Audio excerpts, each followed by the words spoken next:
শিল্প ও কর্মসংস্থানের এক নতুন অধ্যায়। শ্যাম স্টিল প্ল্যান্টের এই মেগা সম্প্রসারণ প্রকল্পে 15,000 কোটি টাকার এক বিপুল বিনিয়োগ হতে চলেছে, যা প্রত্যক্ষ ও পরোক্ষভাবে রাজ্যের প্রায় 20,000 যুবকের জন্য কর্মসংস্থানের এক সোনালী সুযোগ তৈরি করবে। মুখ্যমন্ত্রী স্পষ্ট দাবি করেছেন, নতুন সরকার গঠন হওয়ার মাত্র 9 সপ্তাহের মাথাতেই বাংলায় বিনিয়োগের জোয়ার এসেছে।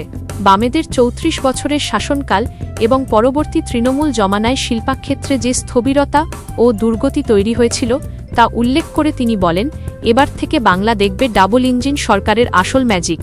প্রাক্তন মুখ্যমন্ত্রী মমতা বন্দ্যোপাধ্যায়কে তীব্র আক্রমণ শানিয়ে শুভেন্দু অধিকারী বলেন, পূর্বতন সরকারের হিন্দিভাষী বিরোধী মানসিকতার কারণেই বাংলার বিনিয়োগ ওড়িশায় চলে যেত, কিন্তু আজ বিজেপি সরকারের হাত ধরে বাংলা ও বাঙালি উভয় সম্পূর্ণ সুরক্ষিত। বিনিয়োগকারীদের বুকভরা ভরসা দিয়ে তিনি কড়া ভাষায় হুঁশিয়ারি দিয়েছেন, বাংলায় এবার সিন্ডিকেট রাজ, কাটমানি আর তোলাবাজির দিন শেষ।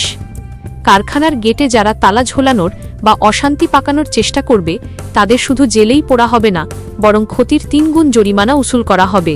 সিঙ্গুর নন্দীগ্রামের প্রসঙ্গ টেনে তিনি আশ্বস্ত করেন যে শিল্পের নামে কাউকে জোরজুলুম করে ভিটেমাটি ছাড়া করা হবে না, যা হবে তা সম্পূর্ণ ক্ষতিপূরণ ও পারস্পরিক সহমতের ভিত্তিতেই হবে। আমি এখানে একটা পশ্চিমবঙ্গে আজকে বিনিয়োগের জন্য এসেছি। 15,000 কোটি টাকা এখানে বিনিয়োগ হচ্ছে, প্রচুর মানুষের কাজ হবে। আর বাঁকুড়া, পুরুলিয়া, পশ্চিম বর্ধমান, বীরভূম এইসব জায়গায় শিল্প না আনতে পারলে এখানকার পরিকাঠামোগত উন্নয়নও হবে না, অ্যান্সিলিয়ারি অনুসারী শিল্পের প্রচারও ঘটবে না, এবং এখানকার প্রত্যেকটা গ্রাম থেকে হাজার হাজার ছেলে বাইরের রাজ্যে চলে গেছে কাজ করতে, তারাও ফিরে আসবে। এর সাথে গভর্নমেন্টের রেভিনিউ, ইলেকট্রিক থেকে শুরু করে, জল থেকে শুরু করে, জিএসটি থেকে শুরু করে গভর্নমেন্টের রেভিনিউ বাড়বে। পশ্চিমবঙ্গের যে অর্থনৈতিক অবস্থা আছে সেই কারণে এটা একটি বড় উদ্যোগ, শুভ উদ্যোগ, বাংলার পক্ষে ভালো উদ্যোগ।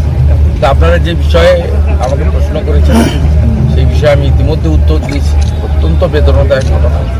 আমি ভগবানের কাছে এদের এই বাচ্চাগুলির আত্মার শান্তি কামনা করি, পরিবারের প্রতি সমবেদনা জানাই, আর প্রার্থনা করব যে দুজন যে চিকিৎসা চলছে আমরা সর্বোচ্চ মেডিকেল দিয়েছি, বোর্ড বসিয়েছি, আমরা তাদের যাতে ভালো করতে পারি।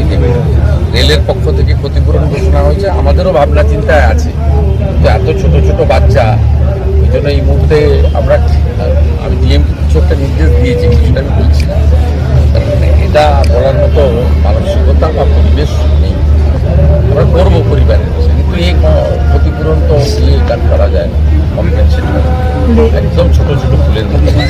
রেল ব্রিজ করার বিষয়ে আগামী দিনে ভাববেন কিছু? রেল ব্রিজ যেটা দাবি আসার পর থেকে বিএসএফ থেকে, এনএইচ থেকে, রেল থেকে সবকে দিচ্ছে। 500 বেশি আরবি এফওবির জন্য এনওসি দিয়েছে। 61টা বড় রেল জমি আমরা ব্যবস্থা করে দিচ্ছি। 1000 একরের বেশি, প্রায় 200 কিলোমিটার জমি বিএসএফ থেকে আমরা দেব।